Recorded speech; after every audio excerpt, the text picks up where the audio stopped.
मेरे को जस्टिस मिलना चाहिए, इन्वेस्टिगेशन होनी चाहिए प्रॉपर। वो जो कल्प्रिट है उन्हें पनिशमेंट मिलनी चाहिए।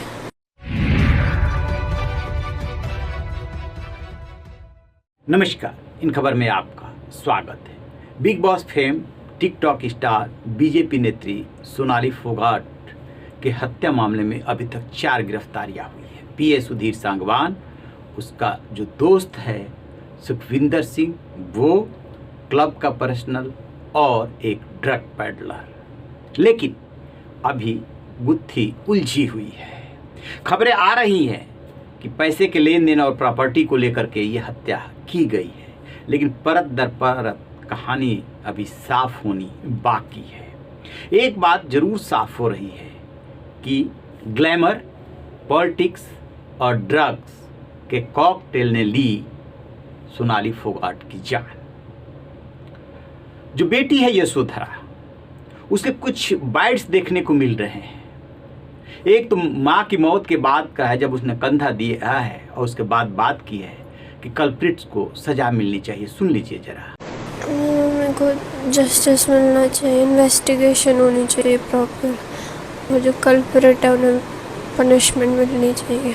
यशोधरा के हवाले से ये भी बात आ रही है कि किस तरीके से जो सुधीर सांगवान कहने को पिए था, लेकिन वो मालिक बन बैठा था सोनाली फोगाट का। और इसकी पटकथा वहां से लिखी गई जब 3 साल पहले सोनाली फोगाट के साथ उसने दुष्कर्म किया और उसकी वीडियो बना ली। अब सबसे बड़ा सवाल ये है कि क्या एक पढ़ी लिखी महिला जो फिल्म में भी है और राजनीति में भी, वो भी सत्ताधारी दल से जुड़ी हुई है, एक वीडियो से ब्लैकमेल हो रही थी, कभी वो इतनी हिम्मत नहीं जुटा पाई कि वो सुधीर सांगवान को बेनकाब करे?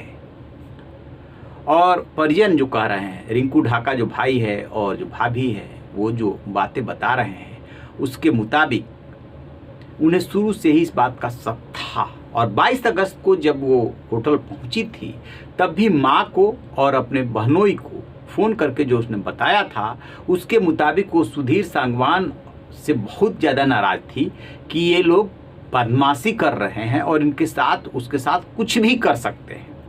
तो जो बहनोई है, उन्होंने ये सलाह दी थी कि अभी तुम वहाँ कुछ ऐसा मत कहना जिससे उन सबों को ये डाउट हो कि तुम उन पे डाउट कर रही हो।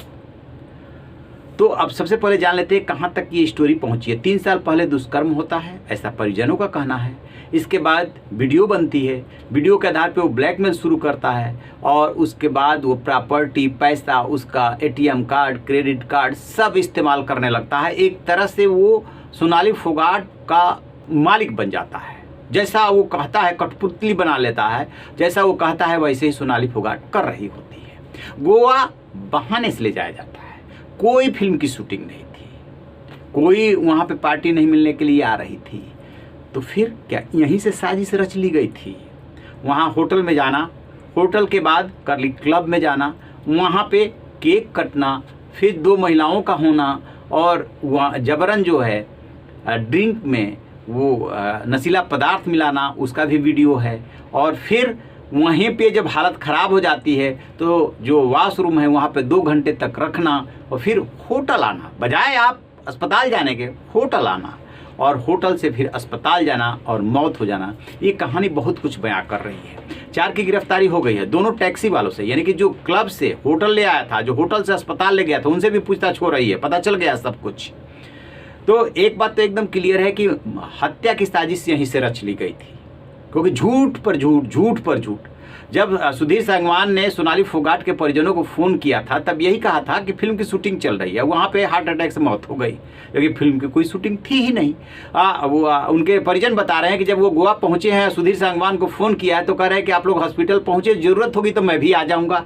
अब कैसी ज़रूरत पड़ती है? यानी कि सुधीर सांगवान और सुखविंदर अपनी जिम्मेदारी से बच नहीं सकते। ये सामने हैं हत्यारे।